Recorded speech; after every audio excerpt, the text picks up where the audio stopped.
वाहिगुरु जी का खालसा वाहिगुरु जी की फतेह।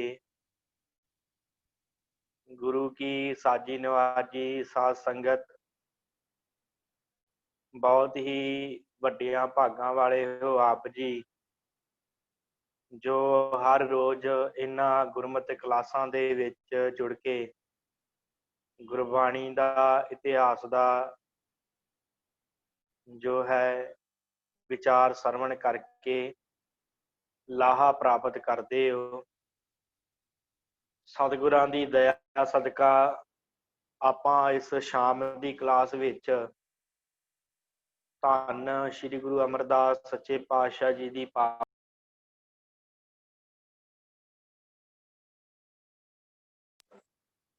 ਵਾਹਿਗੁਰੂ ਸਤਿਗੁਰਾਂ ਦੀ ਪਾਵਨ ਬਾਣੀ ਆਨੰਦ ਸਾਹਿਬ ਦਾ ਜੋ ਵਿਚਾਰ ਤੇ ਸੰਥਿਆ ਦੀ ਆਰੰਭਤਾ ਕੀਤੀ ਹੈ, ਜੋ ਸਤਿਗੁਰਾਂ ਨੇ ਬਖਸ਼ਿਸ਼ ਕੀਤੀ ਹੈ। ਆਪ ਸਮੂਹ ਸੰਗਤ ਜੁੜ ਚੁੱਕੇ ਹੋ, ਆਪਾਂ ਆਰੰਭਤਾ ਕਰਦੇ ਹਾਂ। ਇਹ ਪਾਵਨ ਬਾਣੀ ਜਿਸ ਵਿੱਚ ਸਤਿਗੁਰਾਂ ਨੇ ਮਨੁੱਖ ਨੂੰ ਆਨੰਦਮਈ ਜੀਵਨ ਦੀ ਬਖਸ਼ਿਸ਼ ਕੀਤੀ ਹੈ ਕਿ ਭਾਈ ਤੇਰਾ ਜੀਵਨ ਆਨੰਦਮਈ ਕਿਵੇਂ ਹੋਏਗਾ, ਕਿਹੜੇ ਕਿਹੜੇ ਤਰੀਕੇ ਹਨ ਆਪਣੇ ਜੀਵਨ ਨੂੰ ਆਨੰਦਮਈ ਬਣਾਉਣ ਦੇ, ਜੀਵਨ 'ਚ ਆਨੰਦ ਲੈ ਕੇ ਆਉਣ ਦੇ ਕਿਹੜੇ ਕਿਹੜੇ ਤਰੀਕੇ ਹਨ, ਕਿਹੜੀਆਂ ਚੀਜ਼ਾਂ ਛੱਡਣੀਆਂ ਹਨ ਤੇ ਕਿਹੜੀਆਂ ਧਾਰਨ ਕਰਨੀਆਂ ਹਨ ਜਿਨ੍ਹਾਂ ਨਾਲ ਤੈਨੂੰ ਜੀਵਨ 'ਚ ਆਨੰਦ ਪ੍ਰਾਪਤ ਹੋਵੇ। ਸੋ ਸਤਿਗੁਰਾਂ ਨੇ ਇਹ ਬਖਸ਼ੀ ਆਨੰਦ ਸਾਹਿਬ ਦੀ ਬਾਣੀ ਦੀ ਆਪਾਂ ਵਿਚਾਰ ਕਰ ਰਹੇ ਹਾਂ। ਅੱਜ ਆਪਾਂ 23ਵੀਂ ਪੌੜੀ ਜਿਹੜੀ ਹੈ ਆਰੰਭ ਕਰਨੀ ਹੈ, ਜੋ ਆਪ ਜੀ ਦੀ ਸਕਰੀਨ ਦੇ ਉੱਪਰ ਆ ਚੁੱਕੀ ਹੈ। ਸਾਧ ਸੰਗਤ ਕੱਲ ਆਪਾਂ ਵਿਚਾਰ ਕੀਤੀ ਸੀ, ਦੋ ਪੌੜੀਆਂ ਆਈਆਂ ਸਨ। ਇੱਕ ਸੀ ਜੇ ਕੋ ਗੁਰਸਿੱਤੀ ਸਨਮੁਖ ਹੋਏ ਵਾਹਿਗੁਰੂ। ਦੋ ਪੌੜੀਆਂ ਆਈਆਂ ਸੀ ਕਿ ਜੀਓ ਮੈਲੇ ਬਾਹਰੋਂ ਨਿਰਮਲ, ਬਾਹਰੋਂ ਨਿਰਮਲ ਜੀਓ ਤਾਂ ਮੈਲੇ, ਤਿੰਨੀ ਜਨਮ ਜੂਏ ਹਾਰਿਆ। ਫਿਰ ਸਤਿਗੁਰਾਂ ਨੇ ਕਿਹਾ ਸੀ ਜੀਓ ਬਾਹਰੋਂ ਨਿਰਮਲ, ਜੀਓ ਤਾਂ ਨਿਰਮਲ ਸਤਿਗੁਰੂ ਤੇ ਕਰਨੀ ਕਮਾਣੀ। ਭਾਵ ਜਿਨ੍ਹਾਂ ਨੇ ਆਪਣੇ ਆਪ ਨੂੰ ਅੰਦਰੋਂ ਨਿਰਮਲ ਕਰ ਲਿਆ, ਜਿਨ੍ਹਾਂ ਨੇ ਗੁਰੂ ਦੀ ਕਾਰ ਕਮਾਈ, ਜਿਹੜੇ ਗੁਰੂ ਦੇ ਅਨੁਸਾਰ ਚੱਲੇ, ਉਹਨਾਂ ਨੇ ਤੇ ਆਤਮਿਕ ਆਨੰਦ ਪ੍ਰਾਪਤ ਕਰ ਲਿਆ, ਉਹ ਸਨਮੁਖ ਹੋ ਗਏ ਗੁਰੂ ਦੇ। ਪਰ ਜਿਨ੍ਹਾਂ ਮਨੁੱਖਾਂ ਨੇ ਇਹਦੇ ਵੱਲ ਧਿਆਨ ਨਹੀਂ ਦਿੱਤਾ, ਉਹਨਾਂ ਨੂੰ 84 ਦਾ ਗੇੜ ਪੈ ਗਿਆ, ਉਹ ਮੁਕਤ ਨਹੀਂ ਹੋਏ। ਉਹਨਾਂ ਦੇ ਜੀਵਨ 'ਚ ਮੁਕਤੀ ਜਿਹੜੀ ਹੈ ਨਹੀਂ ਆਈ। ਸਤਿਗੁਰਾਂ ਨੇ ਕਿਹਾ ਸੀ ਜੇ ਕੋ ਗੁਰ ਤੇ ਵੇਮੁਖ ਹੋਵੇ ਬਿਨ ਸਤਿਗੁਰ ਮੁਕਤ ਨਾ ਪਾਵੇ। ਜਿਹੜਾ ਸਤਿਗੁਰਾਂ ਤੋਂ ਵੇਮੁਖ ਹੋ ਗਿਆ ਉਹਨੂੰ ਮੁਕਤੀ ਨਹੀਂ ਮਿਲਦੀ, ਉਹ ਮੁਕਤੀ ਪ੍ਰਾਪਤੀ ਨਹੀਂ ਕਰਦਾ। ਫਿਰ ਅੱਜ ਸਤਿਗੁਰਾਂ ਤੋਂ ਪੁੱਛੀਏ ਜੀ ਫਿਰ ਸਤਿਗੁਰੂ ਹੈ ਕੌਣ? ਕੋਈ ਦੇਹ ਹੈ ਸਤਿਗੁਰੂ? ਕੌਣ ਹੈ ਸਤਿਗੁਰੂ ਜਿਹਦੇ ਚਰਨੀ ਲੱਗ ਕੇ ਅਸੀਂ ਮੁਕਤ ਹੋਈਏ? ਤਾਂ ਸਤਿਗੁਰੂ ਗੁਰੂ ਅਮਰਦਾਸ ਸੱਚੇ ਪਾਤਸ਼ਾਹ ਜੀ ਫਰਮਾਉਂਦੇ ਆ, ਕਹਿੰਦੇ ਆਵਹੁ ਸਿੱਖ ਸਤਿਗੁਰੂ ਕੇ ਪਿਆਰੇ ਹੋ, ਗਾਵਹੁ ਸੱਚੀ ਬਾਣੀ। ਸਤਿਗੁਰੂ ਸ਼ਬਦ ਹੈ ਇੱਥੇ। ਕਹਿੰਦੇ ਆ ਕਿ ਕਿਸੇ ਦੇਹ ਦੇ ਪਿੱਛੇ ਨਹੀਂ ਲੱਗਣਾ, ਤੁਸੀਂ ਬਾਣੀ ਦੇ ਨਾਲ ਜੁੜਨਾ ਹੈ ਤੇ ਉਹਨੂੰ ਬਾਣੀ ਨੂੰ ਤੁਸੀਂ ਗਾਉਣਾ ਹੈ ਰਲ ਕੇ। ਬਾਣੀ ਨੂੰ ਗਾਉਣਾ ਹੈ। ਅਸੀਂ ਸਾਰੇ ਗਾਉਂਦੇ ਹਾਂ ਬਾਣੀ। ਆਪਾਂ ਕਹਿੰਦੇ ਆ ਜੀ ਸਿਰਫ ਰਾਗੀ ਸਿੰਘ ਹੀ ਬਾਣੀ ਗਾਉਂਦੇ ਆ, ਪਰ ਨਹੀਂ, ਅਸੀਂ ਵੀ ਆਪ ਵੀ ਬਾਣੀ ਗਾਉਂਦੇ। ਕਦੋਂ ਗਾਉਂਦੇ ਆ? ਜਦੋਂ ਅਸੀਂ ਪੜ੍ਹਦੇ ਹਾਂ ਤੇਰਾ ਕੀਤਾ ਜਾਤੋ ਨਾਹੀ ਮੈਨੂੰ ਜੋਗ ਕੀਤੋਈ। ਇਹ ਕੀ ਹੁੰਦਾ ਹੈ ਜੀ? ਇਹ ਗਾਉਣਾ ਹੁੰਦਾ ਹੈ। ਸਤਿਗੁਰੂ ਕਹਿੰਦੇ ਗਾਵੋ ਸੱਚੀ ਬਾਣੀ। ਇਸ ਤਰ੍ਹਾਂ ਕਰਕੇ ਗਾਓ। ਜਦੋਂ ਆਪਾਂ ਅਰਦਾਸ 'ਚ ਖੜੇ ਹੁੰਦੇ ਹਾਂ ਤੇ ਅਰਦਾਸ 'ਚ ਖੜੇ ਹੋਣ ਤੋਂ ਪਹਿਲਾਂ ਆਪਾਂ ਇੱਕ ਜਿਹੜਾ ਹੈ ਪੜ੍ਹਦੇ ਹਾਂ ਸੁਖਮਨੀ ਸਾਹਿਬ ਦਾ, ਤੂੰ ਠਾਕੁਰ ਤੁਮ ਪਹਿ ਅਰਦਾਸ ਜੀਓ ਪਿੰਡ ਸਭ ਤੇਰੀ ਰਾਸ। ਇਹ ਕੀ ਹੈ ਜੀ? ਬਾਣੀ ਗਾਉਣੀ। ਸਤਿਗੁਰੂ ਕਹਿੰਦੇ ਆਓ ਸਿੱਖੋ ਰਲ ਮਿਲ ਬੈਠ ਕੇ ਬਾਣੀ ਗਾਓ। ਜਿਹੜੇ ਕਹਿੰਦੇ ਸਾਨੂੰ ਬਾਣੀ ਸਾਨੂੰ ਗਾਉਣੀ ਨਹੀਂ ਆਉਂਦੀ, ਦੇਖੋ ਸਤਿਗੁਰੂ ਕਹਿੰਦੇ ਤੁਸੀਂ ਬਾਣੀ ਗਾਓ, ਇਸ ਤਰ੍ਹਾਂ ਬਾਣੀ ਗਾਓ ਸੰਗਤ 'ਚ ਬੈਠ ਕੇ। ਆਓ ਮੇਰਿਓ ਪਿਆਰਿਓ ਗੁਰੂ ਸਿੱਖੋ, ਕਿਸੇ ਦੇਹਧਾਰੀ ਦੇ ਨਾਲ ਨਾ ਜੁੜੋ। ਜਿਹਨੇ ਤੁਹਾਨੂੰ ਮੁਕਤੀ ਦੇਣੀ ਹੈ ਉਹ ਹੈ ਬਾਣੀ। ਆਵੋ ਸਿੱਖ ਸਤਿਗੁਰੂ ਕੇ ਪਿਆਰੇ ਹੋ, ਗਾਵੋ ਕਿਹੜੀ ਬਾਣੀ ਫਿਰ ਗਾਈਏ ਜੀ? ਬਾਣੀਆਂ ਤੇ ਹੋਰ ਵੀ ਬਣੀਆਂ, ਲੱਖਾਂ ਲੋਕੀ ਬੋਲਦੇ ਆ, ਲੱਖਾਂ ਗ੍ਰੰਥ ਲਿਖੇ ਪਏ ਆ, ਕਿਹੜੀ ਬਾਣੀ ਗਾਈਏ? ਸਤਿਗੁਰੂ ਕਹਿੰਦੇ ਸੱਚੀ ਬਾਣੀ ਗਾਓ। ਸਤਿਗੁਰ ਸੱਚੀ ਬਾਣੀ ਕਹਿੰਦੇ ਬਾਣੀ ਤਾਂ ਗਾਵੋ ਗੁਰੂ ਕੇਰੀ। ਸਤਿਗੁਰੂ ਸੱਚੀ ਬਾਣੀ ਕਿਹੜੀ ਹੈ? ਕਹਿੰਦੀ ਜਿਹੜੇ ਗੁਰੂ ਸਾਹਿਬਾਨਾਂ ਨੇ ਰਚਨਾ ਕੀਤੀ ਉਹ ਬਾਣੀ ਸੱਚੀ ਹੈ। ਬਾਣੀ ਤਾਂ ਗਾਵੋ ਗੁਰੂ ਕੇਰੀ, ਗੁਰੂ ਦੀ ਬਾਣੀ ਗਾਓ। ਇਹ ਫਿਰ ਕਿਹੜੀ ਬਾਣੀ ਹੈ? ਬਾਣੀਆਂ ਸਿਰ ਬਾਣੀ ਹੋਰਨਾਂ ਬਾਣੀਆਂ ਤੋਂ ਸਿਰਮੌਰ ਬਾਣੀ ਹੈ। ਬਾਣੀਆਂ ਸਿਰ ਬਾਣੀ ਸਭ ਤੋਂ ਸ੍ਰੇਸ਼ਟ ਬਾਣੀ, ਸਭ ਤੋਂ ਉੱਤਮ ਬਾਣੀ ਹੈ ਜਿਹੜੀ ਤੁਸੀਂ ਗੁਰਸਿੱਖੋ ਗਾਉਣੀ ਹੈ, ਜਿਹਦੇ ਨਾਲ ਤੁਸੀਂ ਜੁੜਨਾ ਹੈ, ਜਿਹਨੂੰ ਗਾ ਕੇ ਆਪਣਾ ਜੀਵਨ ਸਫਲ ਕਰਨਾ ਹੈ, ਜਿਹਨੂੰ ਗਾ ਕੇ ਤੁਸੀਂ ਮੁਕਤ ਹੋਣਾ ਹੈ। ਉਹ ਸਿਰਮੌਰ ਬਾਣੀ ਹੈ, ਧੰਨ ਸ਼੍ਰੀ ਗੁਰੂ ਗ੍ਰੰਥ ਸਾਹਿਬ ਜੀ ਦੀ ਸਮੁੱਚੀ ਬਾਣੀ। ਉਸ ਬਾਣੀ ਨੂੰ ਗਾਉਣਾ ਹੈ, ਝੂਠੀ ਬਾਣੀ ਜਿਹੜੀ ਹੈ ਉਹ ਨਹੀਂ ਗਾਉਣੀ। ਕਿਉਂਕਿ ਸੰਸਾਰ ਦੀ ਕੋਈ ਵੀ ਕਵਿਤਾ ਹੈ ਨਾ, ਕੋਈ ਵੀ ਗੀਤ ਹੈ ਸਾਧ ਸੰਗਤ, ਉਹ ਨਾ 10 ਦਿਨ ਵੱਧ ਤੋਂ ਵੱਧ 20 ਦਿਨ ਜਾਂ 1 ਸਾਲ ਤੱਕ ਕੋਈ ਗਾਵੇਗਾ ਤੇ ਗਾ ਕੇ ਉਹ ਬੜਾ ਆਨੰਦ ਲਵੇਗਾ, ਪਰ ਉਸ ਤੋਂ ਬਾਅਦ ਉਹ ਕਵਿਤਾ, ਉਹ ਗੀਤ ਜਿਹੜਾ ਹੈ ਬਇਆ ਹੋ ਜਾਏਗਾ, ਪੁਰਾਣਾ ਹੋ ਜਾਏਗਾ। ਤੇ ਉਹ ਆਖਦੇ ਆ ਜੀ ਇਹ ਤਾਂ ਪੁਰਾਣਾ ਹੋ ਗਿਆ, ਇਹ ਤੇ ਆਨੰਦ ਨਹੀਂ ਆਉਂਦਾ। ਕੋਈ ਮਨੁੱਖ ਕੋਈ ਗੀਤ ਹੈ, ਅੱਜ ਕੱਲ ਤੇ ਬੜੇ ਐਸੇ ਗੀਤ ਆਉਂਦੇ ਆ, ਕੋਈ ਮਨੁੱਖ ਕੋਈ ਗੀਤ ਗਾਵੇ ਤੇ ਉਹ ਗੀਤ ਸੁਣੇ ਤੇ ਗੀਤ ਸੁਣ ਕੇ ਤੇ ਉਹ ਕੁਛ ਕੁ ਦੇਣੀ ਉਹਦੇ ਨਾਲ ਤ੍ਰਿਪਤ ਹੁੰਦਾ ਹੈ, ਫਿਰ ਉਸ ਤੋਂ ਬਾਅਦ ਉਹਨੂੰ ਦੁਬਾਰਾ ਨਵਾਂ ਗੀਤ ਸੁਣਨਾ ਪੈਂਦਾ ਹੈ। ਪਰ ਦੇਖੋ ਸਤਿਗੁਰਾਂ ਦੀ ਕਿੰਨੀ ਵਡਿਆਈ ਹੈ। ਗੁਰੂ ਨਾਨਕ ਸਾਹਿਬ ਜੀ ਦੇ ਮੂੰਹ ਤੋਂ ਜਪਜੀ ਸਾਹਿਬ ਦੀ ਬਾਣੀ ਚੱਲੀ ਤੇ ਅੱਜ ਤੱਕ ਅਸੀਂ ਪੜ੍ਹਦੇ ਹਾਂ ਤੇ ਕਦੀ ਕਿਸੇ ਗੁਰਸਿੱਖ ਨੇ ਕਿਹਾ ਕਿ ਜੀ ਇਹ ਬਾਣੀ ਪੁਰਾਣੀ ਹੋ ਗਈ, ਇਹ ਤੇ ਬਹੀ ਹੋ ਗਈ, ਇਹ ਤੇ ਮਨ ਨੂੰ ਸੁੱਖ ਹੀ ਨਹੀਂ ਦਿੰਦੀ। ਅੱਜ ਵੀ ਜਿਹੜਾ ਗੁਰਬਾਣੀ ਨਾਲ ਜੁੜਦਾ, ਜਿਹੜਾ ਬਾਣੀ ਪੜ੍ਹਦਾ, ਉਹਦੇ ਮਨ ਨੂੰ ਸੁੱਖ ਆਉਂਦਾ ਹੈ। ਅੱਜ ਵੀ ਜਿਹੜਾ ਆਨੰਦ ਸਾਹਿਬ ਦਾ ਪਾਠ ਕਰਦਾ ਹੈ, ਅੰਮ੍ਰਿਤ ਵੇਲੇ ਉੱਠ ਕੇ ਨਿਤਨੇਮ ਕਰਦਾ, ਉਹਨੂੰ ਆਨੰਦ ਆਉਂਦਾ ਹੈ। ਤੇ ਇਹ ਬਾਣੀ ਸੱਚੀ ਹੈ। ਇਹ ਹੋਰ ਕੀ ਕਰਦੀ ਹੈ ਬਾਣੀ? ਭਾਈ ਸਾਹਿਬ ਭਾਈ ਵੀਰ ਸਿੰਘ ਨੇ ਬੜਾ ਸੁੰਦਰ ਲਿਖਿਆ, ਕਹਿੰਦੇ ਭਾਈ ਕਿਸੇ ਨੇ ਉਹਨਾਂ ਨੂੰ ਚਿੱਠੀ ਪਾ ਕੇ ਪ੍ਰਸ਼ਨ ਕੀਤਾ ਸੀ ਭਾਈ ਵੀਰ ਸਿੰਘ ਨੂੰ, ਕਹਿੰਦੇ ਜੀ ਬਾਣੀ ਰੋਜ਼ ਪੜ੍ਹਨ ਦਾ ਕੀ ਫਾਇਦਾ ਹੈ? ਰੋਜ਼ ਇੱਕੋ ਹੀ ਬਾਣੀ ਪੜ੍ਹਨ ਦੇ ਨਾਲ ਕੀ ਹੁੰਦਾ ਹੈ? ਬਾਣੀ ਪੜ੍ਹਨ ਦੇ ਨਾਲ? ਤੇ ਭਾਈ ਵੀਰ ਸਿੰਘ ਨੇ ਬੜਾ ਸੋਹਣਾ ਉੱਤਰ ਭੇਜਿਆ ਉਸ ਪਿਆਰੇ ਨੂੰ, ਕਹਿੰਦੇ ਕਿ ਲੱਗਾ ਰਹੋ ਤੇ ਲੱਖਾਂ ਦਾ, ਟੁੱਟ ਗਿਆ ਤੇ ਕੱਖਾਂ ਦਾ। ਇਹ ਗੱਲ ਲਿਖ ਕੇ ਉਹਨਾਂ ਭੇਜਿਆ। ਕਹਿੰਦੇ ਭਾਈ ਜਿਵੇਂ ਆਪਣੇ ਘਰ ਦੇ ਵਿੱਚ ਰੋਜ਼ ਹੀ ਕੂੜਾ ਕਰਕਟ ਆ ਜਾਂਦਾ ਹੈ ਨਾ, ਭਾਵੇਂ ਦਰਵਾਜ਼ੇ ਬੰਦ ਵੀ ਹੋਣ ਤਾਂ ਵੀ ਮਿੱਟੀ ਅੰਦਰ ਆ ਹੀ ਜਾਂਦੀ ਹੈ, ਤੇ ਆਪਾਂ ਝਾੜੂ ਲੈ ਕੇ ਸਫਾਈ ਕਰਦੇ ਹਾਂ, ਪੋਚਾ ਮਾਰਦੇ ਹਾਂ, ਆਪਣਾ ਘਰ ਸਾਫ਼ ਕਰਦੇ ਹਾਂ। ਕਹਿੰਦੇ ਤੇਰਾ ਮਨ ਜਿਹੜਾ ਹੈ ਨਾ, ਇਹਦੇ ਉੱਤੇ ਜਿੰਨਾ ਮਰਜ਼ੀ ਪਹਿਰਾ ਦੇ ਲਾ, ਇਹਦੇ ਅੰਦਰ ਵਿਕਾਰ ਕਿਤੇ ਨਾ ਕਿਤੇ ਕੋਈ ਸੂਖਸ਼ਮ ਜਿਹੜਾ ਹੈ ਨਾ ਵਿਕਾਰ, ਉਹ ਵੀ ਵੜ ਜਾਂਦਾ ਹੈ। ਇਸ ਕਰਕੇ ਆਪਣੇ ਮਨ ਨੂੰ ਸਾਫ਼ ਰੱਖਣ ਦੇ ਵਾਸਤੇ, ਜਿਵੇਂ ਆਪਾਂ ਘਰ ਸਾਫ਼ ਰੱਖਦੇ ਹਾਂ, ਆਪਣੇ ਮਨ ਨੂੰ ਸਾਫ਼ ਰੱਖਣ ਵਾਸਤੇ ਅਸੀਂ ਬਾਣੀ ਪੜ੍ਹਦੇ ਹਾਂ, ਬਾਣੀ ਗਾਉਣੇ ਹਾਂ, ਬਾਣੀ ਵਿਚਾਰਦੇ ਹਾਂ। ਇਸੇ ਕਰਕੇ ਸਤਿਗੁਰਾਂ ਨੇ ਕਿਹਾ ਭਾਈ ਇਹ ਸ੍ਰੇਸ਼ਟ ਬਾਣੀ ਹੈ, ਇਹ ਸਭ ਤੋਂ ਉੱਚੀ ਬਾਣੀ ਹੈ। ਬਾਣੀ ਤਾਂ ਗਾਵੋ ਗੁਰੂ ਕੇਰੀ, ਗੁਰੂ ਦੀ ਬਾਣੀ ਗਾਓ, ਜਿਹੜੀ ਬਾਣੀਆਂ ਸਿਰ ਬਾਣੀ, ਜਿਹੜੀ ਸਿਰਮੌਰ ਬਾਣੀ ਹੈ। ਜਿਨ ਕੋ ਨਦਰ ਕਰਮ ਹੋਵੇ, ਫਿਰ ਸਤਿਗੁਰੂ ਹਰ ਕੋਈ ਗਾ ਸਕਦਾ, ਹਰ ਕਿਸੇ ਦੇ ਹਿਰਦੇ ਚ ਵਸ ਜਾਂਦੀ ਹੈ ਬਾਣੀ। ਸਤਿਗੁਰੂ ਕਹਿੰਦੇ ਨਹੀਂ ਭਾਈ, ਜਿਨ ਕੋ ਨਦਰ ਕਰਮ ਹੋਵੇ, ਜਿਨ੍ਹਾਂ ਦੇ ਉੱਤੇ ਉਹਦੀ ਮਿਹਰ ਦੀ ਨਜ਼ਰ ਹੋਵੇ। ਨਜ਼ਰ ਦਾ ਅਰਥ ਹੁੰਦਾ ਹੈ ਮਿਹਰ ਦੀ ਨਿਗਾਹ। ਜੇ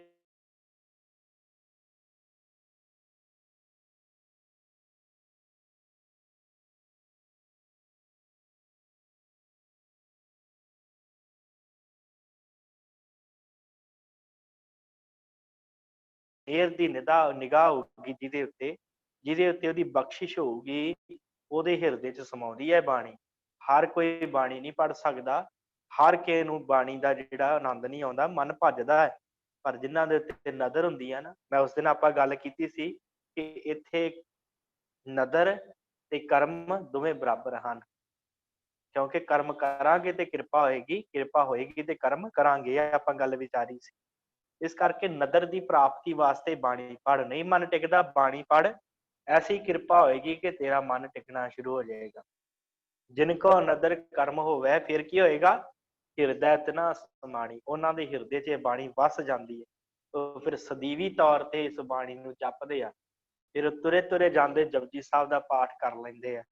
ਫਿਰ ਉਹ ਪੈਦਲ ਚੱਲਦੇ ਚੱਲਦੇ ਰਹਿਰਾਸ ਸਾਹਿਬ ਦਾ ਪਾਠ ਕਰ ਲੈਂਦੇ ਆ। ਫਿਰ ਆਪਣੇ ਕੰਮਕਾਰ ਤੋਂ ਵਿਹਲੇ ਹੋ ਕੇ ਘਰ ਦੇ ਰਸਤੇ ਨੂੰ ਜਾਂਦੇ ਜਾਂਦੇ ਰਹਿਰਾਸ ਪੜ੍ਹ ਲੈਂਦੇ ਆ। ਫਿਰ ਉਹ ਮਨੁੱਖ ਆਪਣੇ ਕੰਮਾਂ ਕਾਰਾਂ ਤੇ ਜਾਣ ਲੱਗੇ ਕਹਿੰਦੇ ਵੀ ਸਮਾਂ ਹੈ ਮੇਰੇ ਕੋਲ, ਚਲੋ ਇੱਕ ਜਪਜੀ ਸਾਹਿਬ ਦਾ ਪਾਠ ਕਰ ਲਈਏ। ਇਸ ਤਰ੍ਹਾਂ ਉਹਨਾਂ ਦੇ ਹਿਰਦੇ ਸਮਾ ਜਾਂਦੀ ਆ ਇਹਨਾਂ ਦੇ, ਜਿਨ੍ਹਾਂ ਤੇ ਨਦਰ ਹੁੰਦੀ ਹੈ, ਜਿਨ੍ਹਾਂ ਤੇ ਉਹਦੀ ਬਖਸ਼ਿਸ਼ ਹੁੰਦੀ। ਪੀਵਹੁ ਅੰਮ੍ਰਿਤ ਸਦਾ ਰਹੋ ਹਰ ਰੰਗ, ਜਪਿਓ ਸਾਰੰਗ ਪਾਣੀ। ਸਤਿਗੁਰੂ ਕਹਿੰਦੇ ਹੁਣ ਇਸ ਬਾਣੀ ਦੇ ਵਿੱਚੋਂ ਪ੍ਰਾਪਤ ਕੀ ਹੁੰਦਾ?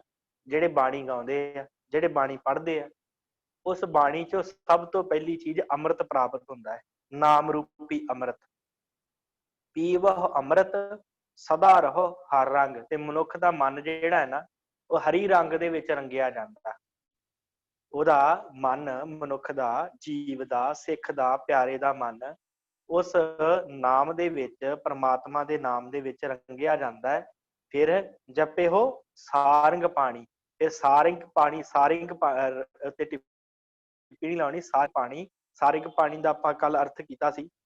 ਸਾਰੰਗ ਦਾ ਅਰਥ ਹੁੰਦਾ ਹੈ ਧੁਨੁਖ, ਤੇ ਪਾਣੀ ਦਾ ਅਰਥ ਧਾਰਨ ਕਰਨਾ। ਉਸ ਧਨੁਖ ਧਾਰੀ ਅਕਾਲ ਪੁਰਖ ਪਰਮਾਤਮਾ ਨੂੰ, ਪ੍ਰਭੂ ਨੂੰ, ਵਾਹਿਗੁਰੂ ਨੂੰ ਉਹ ਫਿਰ ਯਾਦ ਕਰਦੇ ਆ। ਇਹ ਪਿਆਰਿਓ ਗੁਰਸਿੱਖਾ, ਬਾਣੀ ਪੜੋ, ਪੀਵਹੁ ਅੰਮ੍ਰਿਤ ਸਦਾ ਰਹੋ ਹਰ ਰੰਗ। ਬਾਣੀ ਪੜ੍ਹਨ ਦੇ ਨਾਲ ਤੁਸੀਂ ਅੰਮ੍ਰਿਤ ਪ੍ਰਾਪਤ ਕਰੋਗੇ। ਤੁਹਾਡਾ ਮਨ ਜਿਹੜਾ ਹੈ ਉਸ ਪਰਮਾਤਮਾ ਦੇ ਰੰਗ ਚ ਰੰਗਿਆ ਜਾਏਗਾ। ਤੁਸੀਂ ਉਸ ਸਾਰੰਗ ਪਾਣੀ ਪਰਮਾਤਮਾ ਨੂੰ ਜਪੋ, ਬਾਣੀ ਦੇ ਦੁਆਰਾ ਜਪੋ। ਇਸ ਬਾਣੀ ਦੇ ਨਾਲ ਜੁੜ ਕੇ ਉਸ ਸਾਰੰਗ ਪਾਣੀ ਅਕਾਲ ਪੁਰਖ ਨੂੰ ਯਾਦ ਕਰੋ। ਕਹੈ ਨਾਨਕ ਸਦਾ ਗਾਵੋ, ਇਹ ਸੱਚੀ ਬਾਣੀ। ਸਤਿਗੁਰੂ ਦੀ ਬਾਣੀ ਜਿਹੜੀ ਆ ਬਸ ਇੱਕੋ ਦਿਨ ਪੜ੍ਹ ਲਈਏ ਕਿ ਜਾਂ ਬਸ ਪੜ੍ਹ ਕੇ ਬਸ ਖਤਮ ਕਰ ਦਈਏ? ਸਤਿਗੁਰੂ ਕਹਿੰਦੇ ਨਹੀਂ, ਸਦਾ ਗਾਵੋ ਭਾਈ, ਸਦਾ। ਜਿੰਨਾ ਚਿਰ ਤੇਰੇ ਸਰੀਰ 'ਚ ਪ੍ਰਾਣ ਹਨ ਨਾ, ਉਹਨਾਂ ਚਿਰ ਬਾਣੀ ਗਾ। ਇਹ ਨਹੀਂ ਅੱਜ ਪੜ੍ਹ ਲਈ ਤੇ ਕੱਲ ਨੂੰ ਬਸ ਖਤਮ, ਨਹੀਂ। ਸਦਾ ਹੀ ਗਾ, ਸਦਾ। ਜਿੰਨਾ ਚਿਰ ਤੇਰੇ ਸਰੀਰ 'ਚ ਪ੍ਰਾਣ ਆ ਨਾ, ਸਦਾ ਹੀ ਇਹ ਸੱਚੀ ਬਾਣੀ ਹੈ ਨਾ, ਜਿਹੜੀ ਸ੍ਰੇਸ਼ਟ ਬਾਣੀ ਹੈ, ਜੋ ਸਤਿਗੁਰਾਂ ਦੀ ਬਾਣੀ ਹੈ ਭਾਈ, ਇਹਨੂੰ ਜਿਹੜਾ ਗਾਉਣਾ ਕਰ, ਇਹਨੂੰ ਗਾ, ਤਾਂ ਕਿ ਤੇਰਾ ਭਲਾ ਹੋਵੇ, ਤੇਰਾ ਜੀਵਨ ਸਵਰ ਜਾਵੇ। ਸੋ ਇਹ ਸਤਿਗੁਰਾਂ ਨੇ 23ਵੀਂ ਪੌੜੀ ਦੀ ਜਿਹੜੀ ਹੈ ਉਹ ਬਖਸ਼ਿਸ਼ ਕੀਤੀ ਹੈ। ਵਾਹਿਗੁਰੂ। ਹਾਂਜੀ, ਫਿਰ ਪੁੱਛੀਏ ਸਤਿਗੁਰੂ ਹੋਰ ਜਿਹੜੀ ਕੱਚੀ ਬਾਣੀ ਹੈ ਉਹਦੇ ਨਾਲ ਕੀ ਹੁੰਦਾ? ਜਿਹੜੀ ਕੱਚੀ ਬਾਣੀ ਹੈ ਇਹ ਤਾਂ ਸੱਚੀ ਬਾਣੀ ਹੈ। ਹੁਣ ਸਾਨੂੰ ਕੱਚੀ ਬਾਣੀ ਬਾਰੇ ਵੀ ਦੱਸੋ ਕਿ ਕੱਚੀ ਬਾਣੀ ਨਾਲ ਕੀ ਹੁੰਦਾ ਹੈ? ਸੱਚੀ ਬਾਣੀ ਦੇ ਨਾਲ ਤੇ ਅੰਮ੍ਰਿਤ ਪ੍ਰਾਪਤ ਹੁੰਦਾ, ਸੱਚੀ ਬਾਣੀ ਨੇ ਪ੍ਰਮਾਤਮਾ ਦੇ ਨਾਮ ਦਾ ਰੰਗ ਲੱਗਦਾ ਹੈ, ਪ੍ਰਮਾਤਮਾ ਦੀ ਪ੍ਰਾਪਤੀ ਹੁੰਦੀ ਹੈ। ਤੇ ਕੱਚੀ ਬਾਣੀ ਨਾਲ ਕੀ ਹੁੰਦਾ? ਸਤਿਗੁਰੂ ਕਹਿੰਦੇ ਸਤਿਗੁਰੂ ਬਿਨਾ ਹੋਰ ਕੱਚੀ ਹੈ ਬਾਣੀ। ਕਹਿੰਦੇ ਜਿਹੜੇ ਸਤਿਗੁਰਾਂ ਦੇ ਮੁਖ ਤੋਂ ਨਿਕਲੀ ਉਹ ਬਾਣੀ ਸੱਚੀ ਹੈ, ਪਰ ਜਿਹੜੀ ਗੁਰੂ ਦੇ ਮੁਖ ਤੋਂ ਬਾਣੀ ਨਹੀਂ ਨਿਕਲੀ ਉਹ ਬਾਣੀ ਕੱਚੀ ਹੈ। ਉਹ ਬਾਣੀ ਜਿਹੜੀ ਆ ਉਹ ਝੂਠ ਹੈ। ਸਤਿਗੁਰੂ ਬਿਨਾ ਹੋਰ ਕੱਚੀ ਹੈ ਬਾਣੀ। ਬਾਣੀ ਤਾਂ ਕੱਚੀ, ਸਤਿਗੁਰੂ ਬਾਝੋਂ ਹੋਰ ਕੱਚੀ ਬਾਣੀ।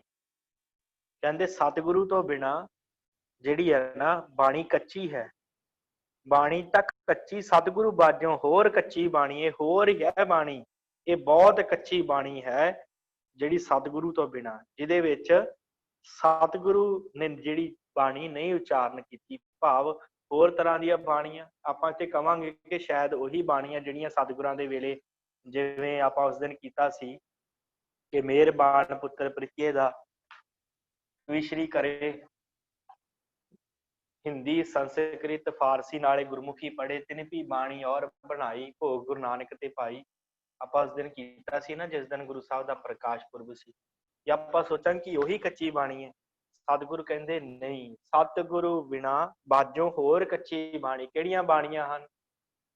ਬਾਣੀ ਦਾ ਅਰਥ ਹੁੰਦਾ ਹੈ ਜਿਹੜੇ ਮੂੰਹ ਤੋਂ ਬੋਲ ਨਿਕਲਦੇ ਆ, ਜੋ ਰਚਨਾਵਾਂ ਨਿਕਲਦੀਆਂ। ਤੇ ਅੱਜ ਕੱਲ ਕਿੰਨੇ ਲੋਕ ਆਪਣੇ ਮੂੰਹ ਤੋਂ ਕੁਝ ਗਾਣਾ ਗੁਣਗੁਣਾਉਣ ਲੱਗ ਜਾਂਦੇ ਆ, ਕੋਈ ਕਵਿਤਾ ਗੁਣਗੁਣਾਉਣ ਲੱਗ ਜਾਂਦਾ। ਇਹ ਵੀ ਹਨ ਉਹਨਾਂ ਦੀਆਂ ਬਾਣੀਆਂ। ਇਹਨੂੰ ਕੱਚੀ ਬਾਣੀ ਕਿਹਾ ਜਾਂਦਾ ਹੈ। ਕਵਿਤਾਵਾਂ ਗਾਉਂਦੇ ਆ ਜਿਹੜੇ, ਇਹ ਵੀ ਕੱਚੀ ਬਾਣੀ ਹੈ। ਸਤਿਗੁਰੂ ਬਿਨਾ ਹੋਰ ਕੱਚੀ ਹੈ ਬਾਣੀ।